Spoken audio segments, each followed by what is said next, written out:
여러분들이 꿈꾸는 신앙생활의 모습은 어떤 모습이십니까? 또한 하나님께서 우리를 바라보시면서 여러분들에게 원하시는 모습은 과연 어떤 모습일까요? 오늘 본문의 말씀의 제목은 하나님의 뜻을 따르는 삶이라는 제목입니다.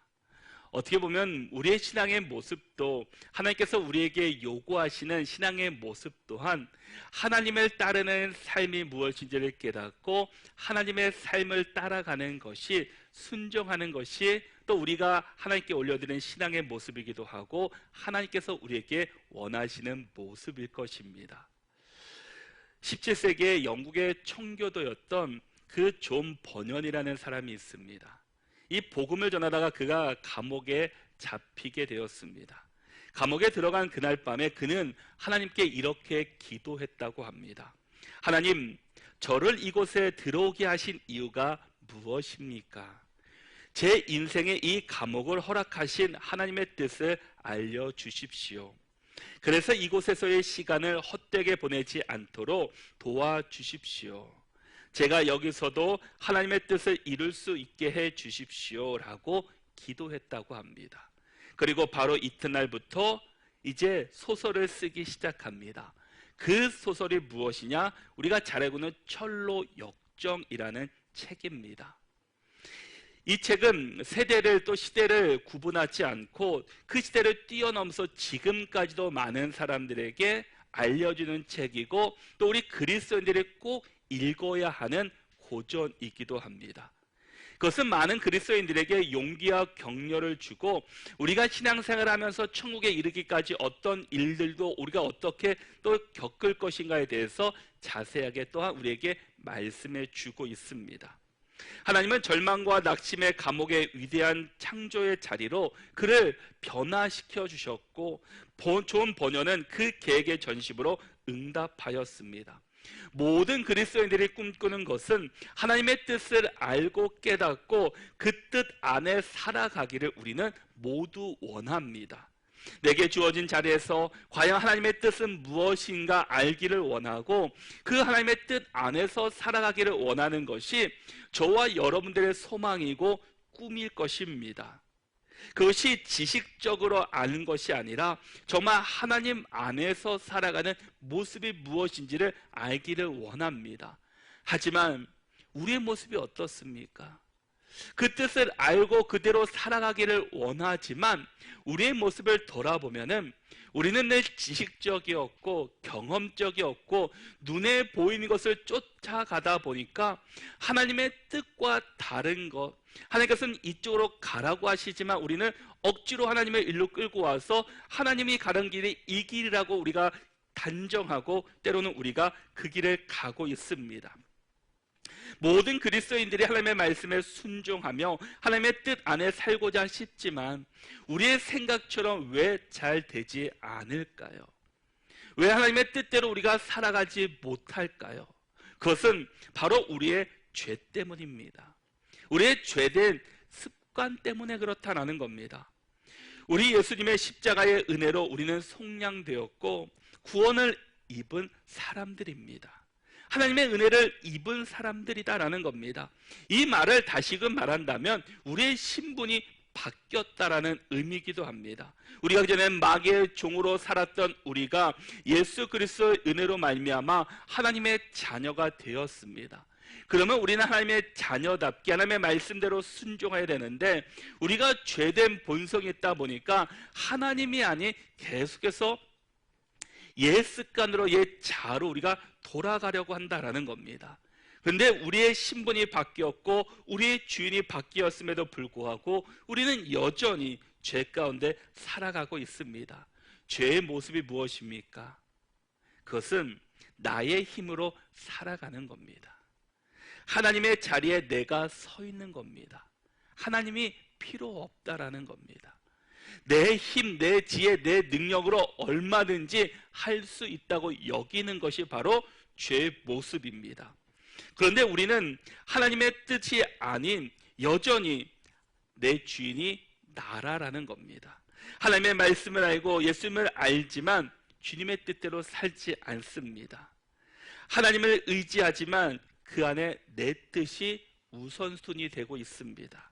성경엔 분명하게 내 뜻대로 사는 삶이 아니라 하나님의 뜻대로 사는 삶을 살라라고 분명히 말씀해 주지만, 우리가 눈에 보이는 것이 너무나 좋게 보이기 때문에, 하나님의 말씀보다 눈에 보이는 것이 더 잘 보이기 때문에 하나님이 아닌, 하나님의 뜻이 아닌 세상의 뜻대로 우리가 지금도 살아가고 있다라는 겁니다.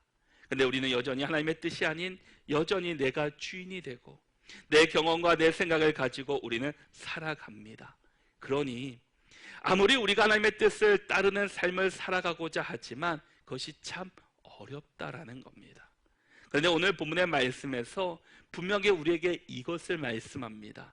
이것이 그리스도 예수 안에서 너희를 향하신 하나님의 뜻이다라고 말씀하고 있습니다. 주님께서 오늘 본문에서 분명히 무엇이 하나님의 뜻인지를 우리에게 말씀하고 있습니다. 오늘 본문인 이 데살로니가 전서는 우리가 이미 수요 예배 때 우리가 말씀을 같이 보고 있는 본문이기도 합니다. 그리고 그 시작하면서 이 배경을 말씀해 드렸습니다. 이 데살로니가 교회는 바울이 2차 전도 여행 때 방문한 지역이었습니다. 바울의 계획에는 이곳을 갈 생각이 전혀 없었습니다. 방문할 그 계획에도 이 마게도냐 지역, 이 데살로니가 지역은 포함되지 않은 곳이었습니다. 근데 바울 일행이 이제 예루살렘을 떠나서 드로아라는 곳에 도착하게 됩니다. 근데 드로아는 이 소아시아에서 유럽으로 갈 수 있는 그 길목에 있는 도시였습니다. 그런데 바울은 그곳에서 밤에 그 잠을 자는 가운데 환상 중에 이런 음성을 듣게 됩니다. 이 마게도냐 사람이 나타나서 건너와 우리를 도와주십시오라는 말을 듣게 됩니다. 그리고 그 사건을 계기로 성령의 인도하심을 생각하고 자신의 계획과 다르게 이제 그 행선지를 유럽으로 바꿔서 마게도냐로 이제 가게 됩니다. 하나님의 인도하심을 받아서 마게도냐 첫성에 갔더니 이제 빌립보라는 지역입니다. 이 빌립보의 지역을 갔는데 이 바울은 그 전에 전도하는 방법이 이 유대인의 회당에 가서 복음을 전했습니다. 그런데 빌립보에 갔더니 유대인의 회당이 없는 겁니다. 그래서 어떻게 할까, 기도할 곳이 없을까, 복음을 전할 곳이 없을까 이곳저곳 찾다가 기도하는 중에 하나님께서 예배해 주신 루디아라는 여자를 만나게 됩니다. 그리고 이 루디아라는 집에서 함께 기도하며 예배하며 복음을 전했습니다. 그리고 유럽의 첫 교회가 이 루디아의 집에서부터 시작하게 됩니다. 그리고 이제 빌립보를 떠나서 이제 데살로니가 지역으로 이동하게 됩니다.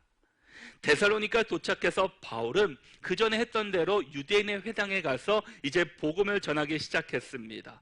3주 동안 구약의 말씀을 가지고 전하는데 그 내용이 무엇인가 봤더니 사도행전 17장 3절의 말씀에서 뜻을 풀어 그리스도가 해를 받고 죽은 자 가운데서 다시 살아나야 할 것을 증언하고 이르되 내가 너희에게 전하는 이 예수가 곧 그리스도라 하니라고 말씀합니다. 그곳에서 3주 동안 지내면서 성론을 강론하는데 그 핵심은 유대인이 그렇게 기다리던 메시아가 곧 예수 그리스도라는 사실을 그들에게 전해주게 됩니다.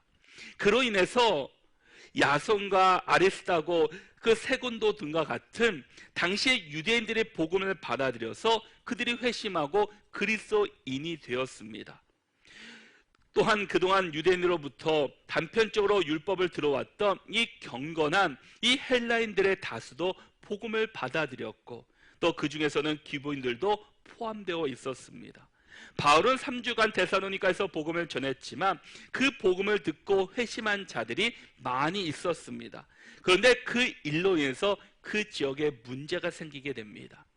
이 변화되지 않는 유대인들이 이 바울의 복음 전하는 모습을 보면서 이 사람이 천하를 어지럽힌다라고 그에게 정죄하고서 그를 그곳에서 쫓아버리게 됩니다. 그래서 그곳에서 쫓겨날 수밖에 없었습니다. 그런데 복음은 3주 만에 전해졌지만 그곳에 놀라운 역사가 일어나서 복음을 듣고 변화된 사람들이 주님 앞에 온전히 섰고 그들이 믿었던 우상들을 다 버리게 되고 그곳에 데살로니가 교회가 세워지게 되었습니다. 그들은 복음으로 인해서 변화되어서 믿음의 역사, 사랑의 수고, 소망의 인내에 이 아름다운 교회를 세워지게 됩니다. 교회가 아름답게 세워지면서 그들을 넘어뜨리려는 사람들도 있었습니다. 바울을 음해하고 또 교회에 다른 복음을 전하게 됩니다. 예수가 메시아가 아니라는 사실을 그들이 막 전하게 됩니다. 그로 인해서 교회가 때로는 어렵게 되기도 되었습니다. 그래서 바울은 데살로니가 교회 성도들을 위로하면서 격려하며 권면의 말씀을 전해주고 있습니다. 오늘 본문은 권면의 마지막 부분으로서 너희들이 어떠한 상황 속에서도 하나님의 뜻에 순종하며 하나님의 말씀대로 살아갈 것을 너희에게 전해주고 있습니다. 과연 오늘 본문에서 하나님의 뜻에 합당한 삶을 이룬다는 것이 과연 무엇이겠습니까? 우리 본문 16절에서 18절까지의 말씀을 같이 한번 읽어보겠습니다. 우리 16절에서 18절 말씀 함께 읽겠습니다. 항상 기뻐하라, 쉬지 말고 기도하라, 범사에 감사하라, 이것이 그리스도 예수 안에서 너희를 향하신 하나님의 뜻이니라. 아멘. 하나님께서는 오늘 이것이 그리스도 예수 안에서 너희를 향하신 하나님의 뜻이다 라고 말씀하시면서 세 가지를 말씀합니다. 기뻐하는 것, 기도하는 것, 감사하는 것이다 라는 겁니다. 먼저는 항상 기뻐하라 라고 말씀합니다. 모든 사람들의 소망이 있다면 모든 일에 기뻐하는 것입니다. 기쁘게 사는 것이 우리들의 마음일 것입니다. 분쟁이 없고 아픔이 없고 마음의 고난과 어려움 없이 늘 무슨 일이든지 기쁨으로 살아가는 것, 그것이 우리가 원하는 삶의 모습일 것입니다. 그것을 원치 않는 사람은 아무도 없습니다. 기쁨은 우리가 하고 싶은 일을 하게 하는 힘이기도 합니다. 여러분과 저를 움직이게 하는 힘은 바로 기쁨에서 오게 됩니다. 그렇기 때문에 모든 사람이 기쁨을 원합니다. 그런데 문제는 여기서 이 기뻐하라는 그 앞에 한 단어가 있습니다. 그것은 항상이라는 겁니다. 항상 기뻐하라라고 말씀합니다. 우리의 삶이 늘 근심과 걱정, 슬픔 가운데 사는 것은 아닙니다. 우리가 살아가면서 기쁠 때도 있고 슬플 때도 있습니다. 그런데 어떻게 항상 기뻐할 수 있겠습니까? 가끔 기뻐하며 또 기뻐하며 고난 가운데 기뻐하며 살 수는 있습니다. 그런데 오늘 본문에서는 항상 기뻐하십시오라고 우리에게 말해주고 있다라는 겁니다. 우리가 어떻게 항상 기뻐할 수 있는가? 그럼 바울이 명령하고 있는 이 말씀이 잘못된 것인가? 바울은 우리가 현실적으로 기뻐할 수 없는 삶이라는 것을 누구보다 잘 알고 있는 사람입니다. 그럼에도 불구하고 하나님의 뜻은 우리가 항상 기뻐하는 것이 하나님께서 우리를 향하신 뜻이라고 말씀하고 있습니다. 바울은 데살로니가 교회 성도들을 향해서 너희는 항상 기뻐하라고 명령한 말씀을 전한 것은 이 데살로니가 교회만을 위해서 전한 것은 아니었습니다. 이 빌립보 교회를 향해서도 이렇게 말씀합니다. 빌립보서 4장 4절의 말씀을 보시면 주 안에서 항상 기뻐하라, 내가 다시 말하노니 기뻐하라 라고 말씀합니다. 빌립보에서도 항상 기뻐하라고 말씀합니다. 데살로니가 전서에서도 항상 기뻐하라고 말씀합니다. 그런데 이 빌립보서를 읽으면서 항상 기뻐하는데 우리가 어떻게 기뻐할 수 있는지에 대해서 그 앞에 전제를, 조건을 달아주고 있습니다. 이 빌립보서는 항상 기뻐하는데 어떻게 기뻐하라? 주 안에서 기뻐하라 라고 말씀합니다.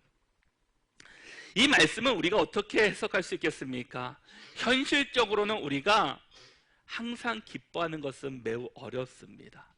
왜냐? 우리 안에 죄성이 있기 때문입니다. 우리가 죄인이기 때문입니다. 그러기에 눈앞에 보이는 것은 우리는 어쩔 수 없이 따라갈 수밖에 없는 모습입니다. 그런데 성경은 우리에게 주 안에서 항상 기뻐하십시오라고 말해주고 있습니다. 현실적으로는 기뻐할 수 없는 세상 속에서 과연 어떻게 기뻐하며 살 수 있는지를 우리에게 말해주고 있습니다. 우리의 노력으로, 우리의 힘으로는 항상 기뻐할 수 없지만 그리스도 안에 있으면 우리는 항상 기쁨을 누릴 수 있다라는 겁니다. 왜 그게 가능하겠습니까? 하나님께서 우리를 그렇게 기뻐하는 존재로 만드셨기 때문입니다. 근데 우리는 하나님 안에서 기쁨으로 만족하지 못하고 눈에 보이는 것을 찾아 주님을 떠났던 사람입니다. 우리가 잘 아는 아담이 있습니다. 아담은 그 에덴 동산에서 하나님께서 만드시 가장 최상의 것을 누리도록 모든 것을 주셨습니다. 그런데 한 가지 조건이 있었습니다. 동산 중앙에 있는 선악을 알게 하는 나무만큼은 먹지 말라라고 하셨습니다. 그것은 그가 누릴 수 있는 100가지가 있다면 그 중에 한 가지에 불과합니다. 그런데 99가지를 다 누릴 수 있었는데 그가 무엇을 먹게 됩니까? 그 하지 말라는 그 한 가지 선악을 알게 하는 나무를 보고 먹게 됩니다. 그것을 보는 순간 뭐라고 말합니까? 보암직도 하고 먹음직도 하다라고 말합니다. 그래서 뱀의 유혹에 넘어가서 그만 먹고 말았습니다. 그래서 죄가 그 가운데 들어오게 되고 그 아담과 하와는 그곳에서 쫓겨나고 말았습니다. 하나님 안에서 말씀대로 순종하면 하나님의 은혜를 누릴 수 있는데 아담은 하나님의 말씀을 어기고 눈에 보이는 것을 쫓아갔다가 죄의 올무에 묶이게 되었습니다. 이것을 보면서 우리에게 말씀하시는 것이 무엇입니까? 이미 우리들에게도 하나님께서 이 땅 가운데 에덴 동산에서 만들어 주셨던 이 99가지 이상의 그 많은 풍족한 것들을 우리에게 주셨음에도 불구하고 우리가 선악을 알게 하는 눈에 보암직하고 먹음직한 그것을 쫓아 우리가 살아가고 있다라는 겁니다. 그것은 곧 하나님의 말씀에 순종하는 삶이 아니라 하나님의 뜻에 순종하는 삶이 아니라 내가 주인이 되고 내가 이끌어가는 삶을 우리가 살아가고 있다라는 겁니다. 오늘 사도 바울이 우리에게 분명히 말씀하고 있는 것이 무엇입니까? 바로 항상 기뻐하는데 주 안에서 항상 기뻐하십시오라고 말해주고 있습니다. 그것이 예수 그리스도 안에 있으면 기쁨의 진정함을 우리가 누릴 수 있다라는 겁니다. 여러분, 우리 인간이 무엇을 한들 우리가 온전한 기쁨을 누릴 수 있겠습니까? 잠시는 기쁨을 누릴 수 있습니다. 그러나 잠시뿐이었습니다. 이 땅에서 누군가를 만나고 사랑해서 온전한 기쁨을 누릴 수 있었습니까? 여러분들이 무엇을 대상으로 추구하건 그것이 물건이건 그것이 명예와 권력 그 어떤 것이든 그것을 추구한다고 우리가 온전한 기쁨을 누릴 수 있으셨습니까? 우리는 그런 기쁨을 대상으로부터 결코 우리가 밖의 대상으로부터 우리는 그것을 추구할 수 없습니다. 이 변진가였던 C.S. 루이스는 이렇게 말합니다. 만약에 인간이 어떤 것들을 추구해서 그것으로부터 만족할 수 없다면 이 세상에 있는 어떤 것을 추구해도 인간이 온전한 기쁨을 맛볼 수 없다면 인간은 다른 목적을 위해서 창조되었다라고 C.S. 루이스는 말하고 있습니다. 인간이 이 땅에 있는 것들로 온전한 충족과 만족과 기쁨을 누릴 수 없다면 인간은 이 땅에 있는 것들을 위해서 창조되지 않았다라는 뜻입니다. 우리 인간은 이 땅의 것으로 우리가 기쁨을 얻으며 살 수 없습니다. 우리는 주 안에 있을 때만이 그리스도 안에 있을 때만이 진정한 기쁨을 누릴 수 있다라는 겁니다. 내가 지금 어려움 가운데 있습니까? 고난 가운데 있습니까? 슬픔 가운데 있습니까? 그럴 때 내가 어디에 있는지를 우리는 돌아보아야 합니다. 저도 목회자이지만 때로 하나님의 말씀을 묵상하고 때로 그 사무실에 앉아있다 보면은 때로는 내 마음이 낙심되고 어려울 때도 있습니다. 기쁨이 아닌 슬픔을 경험할 때도 있습니다. 그럴 때 내가 과연 어디에 있는지를 다시 한번 생각해 보게 됩니다. 그럴 때 제 생각과 마음에는 하나님이 아닌 세상을 바라보고 환경을 바라보고 눈앞에 보이는 것을 바라보고 있을 때는 늘 제가 좌절하고 슬픔과 그 안타까운 마음이 가득 넘치는 것을 보게 됩니다. 그런데 내가 주 안에 있을 때는 환경을 보는 것이 아니라 그 위에 계신 하나님을 바라보고 있다라는 겁니다. 여러분, 우리가 슬픔 가운데 있고 고난 가운데 있을 때 그 일을 잠시 멈추고 내가 과연 무엇을 바라보고 있는지를 우리도 한번 돌아볼 수 있기를 바랍니다. 오늘 바울이 말한 것처럼, 하나님께서 바울을 통해 우리에게 전해주는 것처럼, 너희가 항상 기뻐하라는 것은 주 안에 있을 때 기뻐하라라는 겁니다. 이 빌립보서는 우리가 잘 아는 것처럼 바울의 옥중에서 쓴 책입니다. 옥중 서신이었습니다. 그는 어찌 보면은 그의 삶의 모든 부분 가운데 두 가지로 나누게 됩니다. 하나님을 만나기 전과 예수 그리스도를 만난 후의 삶이 완전히 달라졌습니다. 세상 사람들이 보기에는 바울의 모습의 진정한 기쁨은 그 주님을 만나기 전에 세상적으로 명예와 권력 모든 것을 가지고 있을 때가 더 세상 사람들은 기뻐 보였습니다.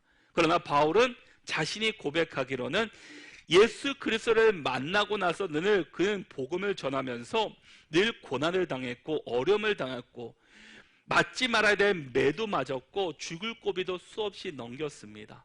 그럼에도 불구하고 그는 그것이 기뻤노라고, 감사했노라고, 내가 그것을 위해서 달려왔노라고 그는 이야기하고 있습니다.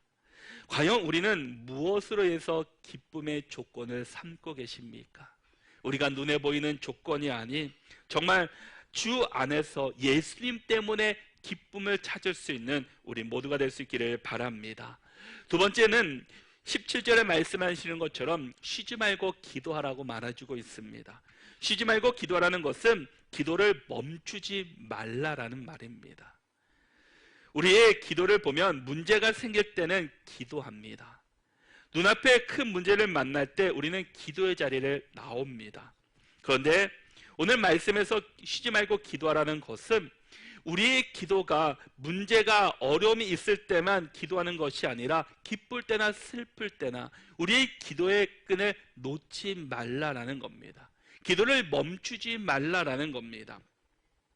여러분, 우리의 기도가 쉬지 말아야 합니다. 우리는 때로 할 일이 많아서 분주하다고 해서 기도를 쉬는 분들이 있습니다. 분주하다는 말은 일이 많다라는 말이기도 합니다. 그런데 그 많은 일을 감당하기 위해서 무엇이 필요하겠습니까? 내 지혜가 아니라 하나님의 지혜가 필요합니다.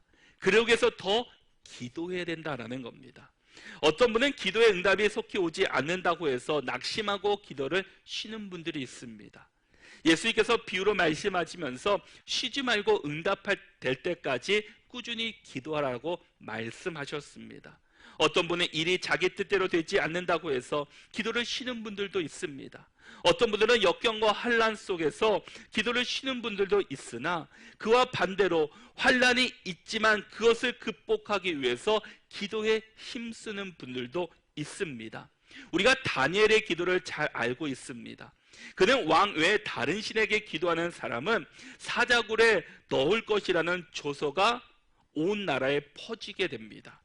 그럼에도 불구하고 이 다니엘은 그 전에 했던 대로 예루살렘을 향해 문을 열고 하루에 3번씩 기도했습니다. 그로 인해서 사자굴에 던져지게 됩니다. 그러나 결국엔 하나님께서 지켜주셔서 그 사자의 입을 막아주셨습니다. 다니엘은 꾸준하게 멈추지 않고 매일매일 정해진 시간에 따라서 기도했기 때문에 하나님께서는 그 어려움 가운데서 그를 구원해 주셨습니다. 우리가 문제만 있을 때만 기도한다고 그 문제가 해결되는 것이 아니라 우리는 꾸준하게 기도하는 자들이 되어야 합니다. 사무엘상 12장 23절의 말씀에서도 나는 너희를 위하여 기도하기를 쉬는 죄를 여호와 앞에 결탄코 범하지 아니하고 선하고 의로운 길을 너에게 가르칠 것인지라고 말씀합니다. 한 사람의 기도가 가정을 살리고 공동체를 살리고 교회를 살리고 나라를 살립니다. 여러분의 기도가 여러분의 자녀를 살릴 것이고 여러분의 가정을 살릴 것이고 교회와 이 나라를 살리게 될 것입니다. 그 일에 바로 내가 사용되기를 바랍니다. 우리 하나님은 지금 기도하는 그 한 사람을 찾고 계십니다. 우리는 어떤 상황이든 어떤 위기에 있든지 반드시 기도해야 됩니다. 기쁜 일이 있을 때도 기도해야 되고 슬픈 일이 있을 때도 기도해야 되고 고난과 역경 앞에서도 우리는 기도해야 됩니다. 왜냐하면 하나님을 움직이게 하는 유일한 힘이 기도이기 때문입니다. 내가 잘 될 때는 그 일이 더 잘 될 수 있도록 유지할 수 있도록 끊임없이 기도해야 됩니다. 그리고 문제와 어려움이 있을 때는 그것을 바꿔달라고 우리도 기도해야 될 것입니다. 기도는 하나님을 움직이는 유일한 에너지이기 때문입니다.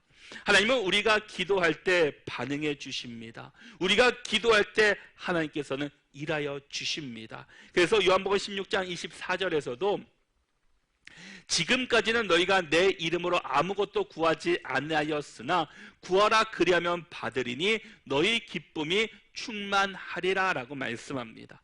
그리고 우리 너무나 잘 아는 마태복음 7장 7절과 8절의 말씀에서도 구하라 그리하면 너에게 주실 것이요 찾으라 그리하면 찾아낼 것이요 문을 두드리라 그리하면 너희에게 열릴 것이니 구하는 이마다 받을 것이요 찾는 이는 찾아낼 것이요 두드리는 이에게는 열릴 것이니라 라고 말씀하고 있습니다. 우리의 기도가 멈추지 않기를 축복합니다. 간절히 주님 앞에 구하시기를 바랍니다. 문제 앞에 내 지혜로 내 지식으로 그것을 대하려고 하는 것이 아니라 우리는 먼저 기도하며 주님 앞에 구해야 할 것입니다. 그러기에 기도할 때 하나님께서 우리에게 지혜를 주실 것이고 그것을 대할 수 있는 그 마음과 뜻을 허락해 주실 것입니다. 똑같은 상황 속에서도 우리 입술에서 어떻게 그를 대하냐에 따라서 그 문제가 해결되고 더 어려운 국면으로 맞이할 수도 있습니다. 그러나 하나님께서는 우리에게 기도할 때 우리에게 지혜를 주실 것이고 그 마음의 문을 주실 것이고 그 문제와 또 기쁨과는 더 큰 기쁨을 우리에게 허락해 주실 것입니다. 우리 믿음의 성도들이 결단코 기도하는 죄를 범하는 우리 모두가 되지 않기를 바랍니다. 마지막 세 번째는 범사에 감사하라라는 겁니다. 우리에게 범사에 감사라는 이 말은 권유나 권면의 말씀이 아니라 명령입니다. 우리가 무슨 일이든지 감사하는 삶을 살아가야 합니다. 내가 감사할 수 있는 이유가 있기에 감사하는 것이 아니라 늘 기쁠 때나 슬플 때나 일이 잘 풀릴 때나 풀리지 않았다 할지라도 우리 안에 어려운 문제가 있다 할지라도 우리는 언제나 감사하는 삶을 살아야 합니다. 이것이 그리스도 예수 안에 있는 모든 그리스도인이 해야 되는 하나님의 명령이기도 합니다. 이 명령은 군사적인 용어입니다. 군대에서는 명령이 최우선입니다. 명령에 따라서 그 모든 것이 진행된다라는 겁니다. 아무리 밑에 사람이 뛰어나고 지식이 풍부하다 할지라도 지휘관의 명령에 절대로 순종해야 합니다. 우리 주님께서 우리 그리스도인을 향해서 명령하신 것은 감사하는 삶을 살아가라 하라는 겁니다. 우리가 환경 때문에 감사하는 것이 아니라 주님 때문에 감사할 수 있기를 바랍니다. 왜냐? 우리가 구원받은 은혜, 우리가 하나님의 자녀가 된 것이 내가 잘해서 내 뜻에 내 힘으로 된 것이 아니라 전적인 하나님의 은혜이기 때문입니다. 하나님께서 우리의 아무런 조건 없이 우리를 위해서 십자가를 지셨습니다. 그리고 우리를 구원해 주셨습니다. 그것은 내가 이만큼 했기 때문에 받은 것이 아닙니다. 내가 이만큼 드렸기 때문에 주신 것이 아닙니다. 그것은 전적인 하나님의 은혜였습니다. 그러기에 우리는 우리에게 주어진 것에 따라서 감사하는 자가 아니라 우리는 절대적인 하나님께 감사하는 삶을 살아가야 합니다. 감사는 환경이 아니라 믿음이기 때문입니다. 감사는 믿음에 비례합니다. 믿음이 충만할 때는 우리가 무엇이든지 감사합니다.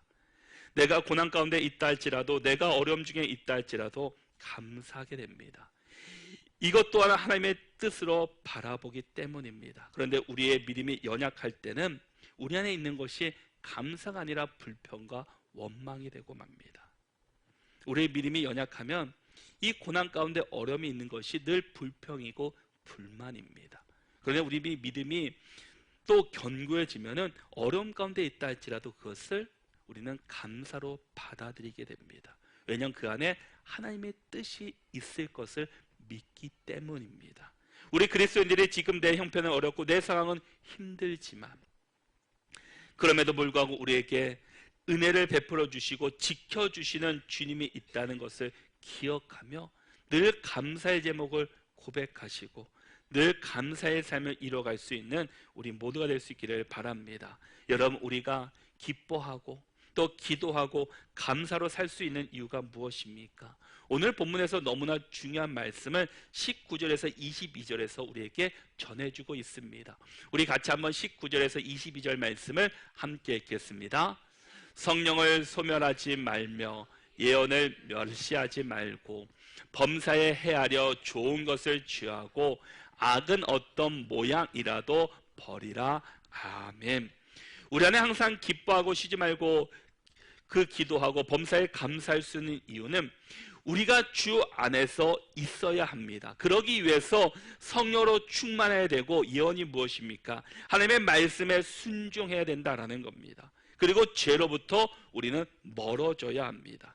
여러분, 성령을 소멸하지 아니하고 성령의 하나님의 임재를 구하고 성령으로 충만을 찾으면 성령님께서 동행하시면 빼앗기지 않는 기쁨과 범사의 감사와 또 감격을 가지고 우리는 이 세상을 살아갈 수 있습니다.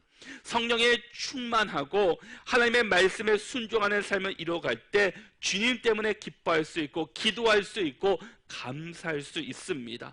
그럴 때 우리에게 어떤 것을 주십니까? 23절과 24절의 말씀을 보면 평강의 하나님의 침이 너희를 온전히 거룩하게 하시고 또 너희의 온 영과 혼과 몸이 우리 주 예수 그리스도께서 강림하실 때 흠없게 보존되기를 원하노라 라고 말씀합니다.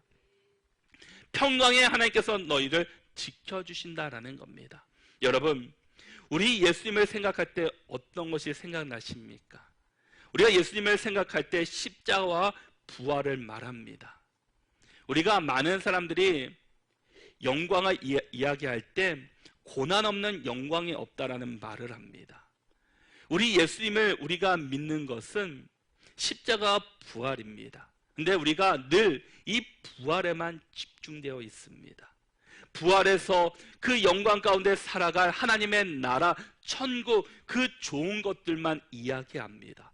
그런데 이 부활이 있기 전에 무엇이 있었습니까? 바로 십자가가 있었습니다. 예수님의 십자가가 없었다면 부활은 없었을 겁니다.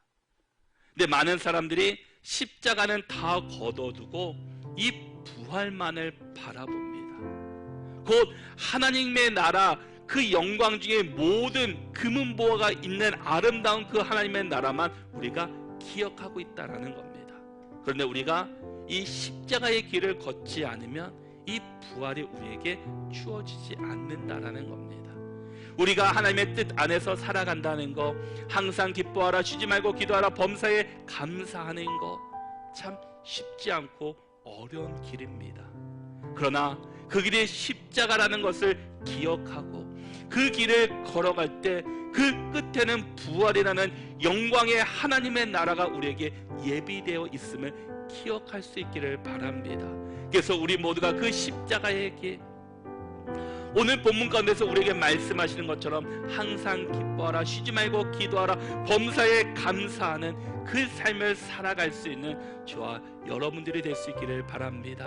그래서 우리가 한 주간 동안 하나님의 뜻을 따라가는 삶, 바로 기뻐하는 것, 기도하고 감사하는 그 삶을 살아가셔서 그것이 나의 십자가임을 기억하며 한 주간도 믿음의 길을 잘 걸어갈 수 있는, 그래서 하나님께 영광 올려드리고 하나님을 찬양하고 주의 이름을 높여드리는, 예수님을 따라가는 복된 삶을 살아가는 우리 모두가 다 되시기를 바랍니다.